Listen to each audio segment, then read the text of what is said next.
ញាក់សាច់មហាយុជនដាក់វិន័យយ៉ាងធ្ងន់ធ្ងរនិងផ្ដន្ទាទោសមន្ត្រីពុករលួយរហូតដល់ទៅប្រមាណ1លាននាក់ក្នុងឆ្នាំ2025ឆ្នាំ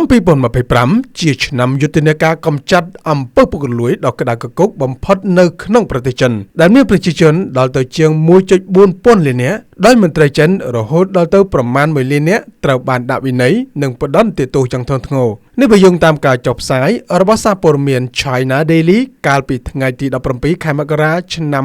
2026នេះទិន្នន័យដែលបានចេញផ្សាយដោយគណៈកម្មការមជ្ឈិមទទួលបន្ទុកការត្រួតពិនិត្យវិន័យនៃបកកុម្មុយនីសចិន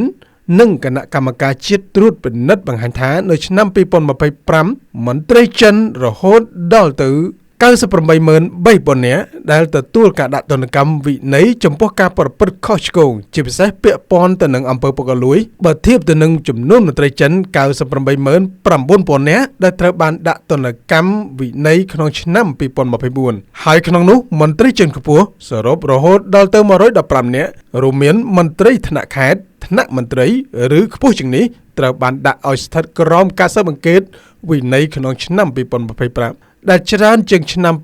2024រហូតដល់42នាក់នេះបើយោងតាមការប្រកាសរបស់អង្គការអ្នកឃ្លាំមើលប្រឆាំងអំពើពុករលួយកំពូលរបស់ប្រទេសចិនកាលពីថ្ងៃសៅរ៍សប្តាហ៍មុនសូមបញ្ជាក់ថាប្រទេសចិនបានប្រកាន់ខ្ជាប់នៅគោលការណ៍បង្ក្រាបអំពើពុករលួយដោយមិនលើកលែងទាំងអ្នកសូកប៉ាន់និងអ្នកទទួលសំណូកទិន្នន័យបានបង្ហាញថាអាជ្ញាធរចិននៅឆ្នាំ